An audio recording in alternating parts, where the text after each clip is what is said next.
Olá, pessoal! Bem-vindos ao canal Fé, Filosofia e Cultura, onde nós abordamos assuntos relacionados à religião, à filosofia e à cultura de maneira geral.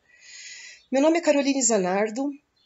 Eu gostaria de convidar você, que ainda não é inscrito no nosso canal, a se inscrever, ativar o sininho de notificações, compartilhar esse conteúdo com seus amigos, deixar o seu like, o seu comentário, que são atitudes muito importantes para que este canal realmente se torne cada vez mais relevante e que possa atingir o maior número de pessoas possível, que possam apreciar conteúdos como este que nós abordamos aqui no nosso canal, que são assuntos relacionados à religião, à filosofia, à cultura de maneira geral. Assuntos veramente muito interessantes e que tenho certeza que todos vão gostar. Vamos lá então, ao vídeo de hoje. Bom, então, sem mais delongas, a gente vai então continuar a falar sobre o livro, que a gente havia começado a falar no vídeo passado, que é sobre esse aqui, a Arte de Ter Razão, do filósofo polonês ou alemão, porque na realidade ele é polonês, mas tem o sobrenome alemão. E então ele tem assim vamos dizer assim, ele é um filósofo muito conceituado, principalmente por suas grandes obras que são assim muito edificantes a cada um de nós. É o Arthur Schopenhauer, o filósofo, tá? Então ele é um filósofo muito importante, né? Esse aqui, ó, o filósofo, dá para todos verem, né? Então esse filósofo, ele realmente fez muito sucesso no século, principalmente no século XIX, né? Ali, foi nos idos, assim, mais ou menos de 1800, é mais ou menos nessa época, digamos assim, que ele fez, assim, bastante sucesso, que essas obras foram muito discutidas, muito comentadas, muito interessantes mesmo a cada um de nós, né? Bom, eu pelo menos gosto muito das obras do Arthur Schopenhauer e acredito que todos vocês também devam gostar. Acredito eu que vai ser de grande valia a cada um de nós.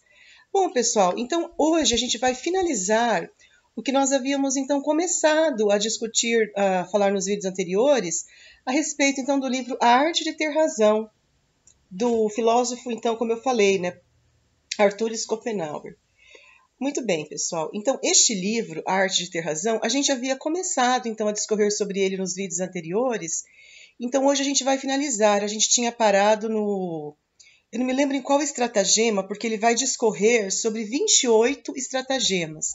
Olha que interessante. 28 estratagemas no sentido de ter razão, nessa dialética de ter razão.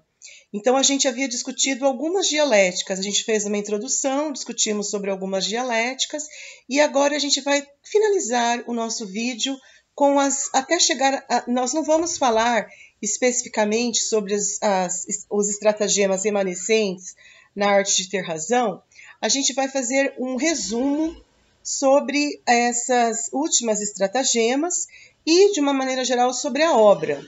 Então, a gente vai fazer então um apanhado geral sobre tudo aquilo que nós discorremos anteriormente e para finalizar então o vídeo de hoje também, que é algo muito importante para cada um de nós, a gente ter essa finalização, esse apanhado geral que vai nos dar então todo esse entendimento sobre o final sobre as próximas argumentações que o Schopenhauer ele fala sobre a arte de ter razão. Então, o que a gente vai discorrer hoje, né? Qual seria o assunto que nós vamos discorrer hoje? A gente vai então pegando então tudo aquilo que ele falou, o Arthur Schopenhauer, ele vai falar assim, que a gente sempre tem, quando a gente entrar nessa disputa com o nosso adversário, a gente tem que estar sempre, nunca deixando ele levar vantagem numa discussão, numa disputa, numa argumentação, no momento em que a gente estiver em debate com o nosso adversário, a gente nunca pode deixar que ele extrapole os limites, que são aqueles que nós delimitamos para o nosso argumento, para que ele não possa então extrapolar e passar dos limites, estendendo a sua opinião, no sentido dele querer colocar a razão dele à custa de estender a toda aquela a nossa afirmação. Então ele extrapola, ele vai além dos limites, então ele coloca aquela opinião dele acima, além dos limites, extrapolando essa ótica que a gente tem aqui, que faz parte da arte de ter razão. A gente nunca pode deixar o nosso adversário ir além desses limites, no sentido dele extrapolar toda a opinião dele sobre a arte de ter razão. Então a gente tem que fazer com que ele se coloque no lugar dele, que ele não vá além daquilo que a gente havia comentado, para que ele não se ache no sentido de ter a razão. Então a gente tem que fazer com que o adversário, o nosso adversário, ele se coloque no lugar dele, que ele não se sinta em vantagem. Porque isso não seria interessante, o nosso adversário, ele se sentir em vantagem. A gente tem vamos dizer assim, numa dialética erística. O que é a dialética erística? É essa disputa que a gente tem com o nosso adversário no sentido de um debate. Então, a gente nunca pode deixar o nosso adversário achar que ele está em vantagem. A gente tem que estar sempre colocando a nossa argumentação a nosso favor, para que o nosso adversário não se sinta favorecido e ele não se ache, então, em vantagem, na verdade, numa argumentação. Então, a gente tem que saber como discorrer com ele, como proceder num debate, a fim de que o nosso adversário ele não se ache vitorioso e faça com que nós nos sintamos perdedores. Então, basicamente, até o final dessa importante obra, A Arte de Ter Razão, o Arthur Schopenhauer ele vai então colocar, até finalizar as 38 estratagemas, sobre essa questão do nosso adversário ele não se sentir então ganhando nessa conversa, para que ele não se sinta vitorioso. A gente tem que saber argumentar com ele para que a gente consiga colocar os nossos argumentos e para que ele não se sinta ganhando, para que ele não se sinta em vantagem, para que ele não se sinta vitorioso. A gente tem que então colocar toda uma argumentação que possa fazer com que a gente ganhe num debate e que o nosso adversário, portanto, não se sinta vitorioso. Essa é a grande lógica dessa dialética, dessa disputa que a gente tem que ter com o nosso adversário. Então, a gente tem que saber argumentar. Então, ele coloca que esses nossos argumentos, nem sempre a gente vai conseguir colocar a verdade tal qual Pôncio Pilatos argumentou com Cristo, que é a verdade, né? Nem sempre a gente vai conseguir colocar essa verdade. Por quê? Porque, às vezes, numa dialética erística, a gente não consegue colocar a verdade em jogo. Até essa verdade, como eu falei, ela já foi questionada até lá na criminalização de Cristo ali, quando Pilatos pergunta para ele o que é a verdade.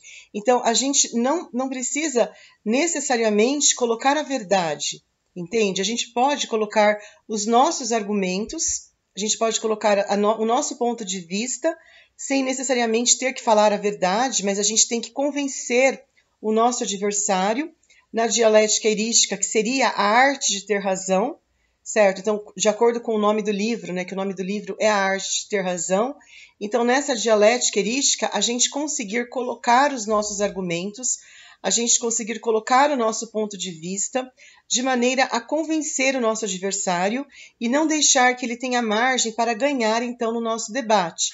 A gente tem que saber, então, argumentar de uma maneira, numa disputa, a gente possa, então, ter a nossa vitória através, então, dos nossos argumentos, que são argumentos baseados, então, como eu falei, na razão, na dialética erística, que é baseada principalmente na razão, e naquilo que nós estamos argumentando, a gente colocando isso como sendo algo que possa ser o nosso argumento, que possa ganhar, que a gente então possa ganhar e ser a verdade que nós consideramos, não a verdade absoluta, mas o que nós consideramos como sendo a verdade, porque não há uma verdade absoluta. Não há nesse debate uma verdade absoluta. Você pode estar certo ou você pode estar errado. O seu adversário pode estar certo ou ele pode estar errado. Mas não existe uma verdade absoluta. Existe sim uma dialética erística, que é a arte de ter razão, onde a gente vai colocar o nosso ponto de vista e a gente vai tentar, então, argumentar de modo a ter razão, não a nos fazer, a sermos verdadeiramente pessoas, vamos dizer assim, que sejamos verdadeiramente certos, do ponto de vista, vamos dizer assim, da lógica, né? Que a lógica, ela se baseia muito nessa questão da verdade, de quem realmente está certo. Mas a gente vai argumentar para que a gente possa ganhar num debate, para que a gente possa ter razão, não necessariamente sendo esta a verdade absoluta, mas sim a verdade que nós consideramos como sendo necessária para o argumento, né, nessa dialética erística, nessa disputa que a gente tem com o nosso adversário, entende? Porque geralmente é uma disputa onde uma pessoa ela vai ganhar, o outro vai perder, né? Existe uma individualidade, existem opiniões individuais, existe a opinião, né, de uma pessoa e a opinião do seu adversário, mas não necessariamente tem uma verdade absoluta, mas existe um debate, a dialética erística, que é a arte de ter razão, entendeu? Aonde alguém vai então tentar fazer com que a sua verdade, a sua razão, ela possa prevalecer, entende? O seu ponto de vista possa prevalecer, sem que isso seja, vamos dizer assim, de uma maneira geral, verdadeiramente a razão absoluta, a verdade absoluta. Mas, como eu falei, o Arthur Schopenhauer, ele nos ensina 38 estratagemas que a gente deve usar para que a gente possa vencer num debate, para que a gente possa conseguir, através dos nossos argumentos, através dessa nossa dialética erística, a gente ter uma disputa onde a gente possa colocar os nossos argumentos e a gente possa convencer e ganhar do nosso adversário. Esse é o objetivo principal desse livro, dessa importante obra do Arthur Schopenhauer, A Arte de Ter Razão. É a gente ganhar num debate, a gente conseguir impor a nossa verdade e dessa forma a gente conseguir sair vitorioso num debate. Então eu espero, pessoal, essa então foi a nossa conclusão, a gente conseguiu concluir, a gente conseguiu concluir a nossa explicação, porque a gente havia começado a falar sobre essa importante obra, a gente fez vídeos falando sobre, inclusive, as primeiras estratagemas usadas nessa dialética erística, nessa disputa por quem tem razão. A gente começou, então, a falar sobre os primeiros argumentos, as primeiras estratagemas, e hoje, então, a gente consegue encerrar, né, através, então, desse resumo que a gente fez, a gente consegue, então, deixar claro qual seria o fundamento principal, qual seria a razão principal,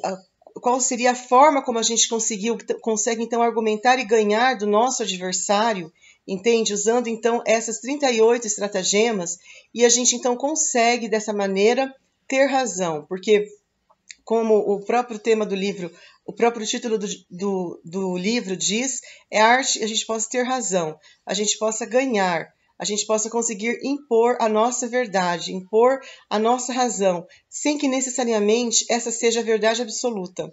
Bom, pessoal, então espero que todos tenham gostado desse nosse vídeo.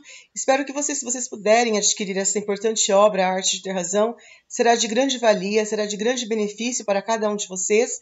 Espero que todos tenham gostado. Muito obrigado e até a próxima. Tchau, tchau.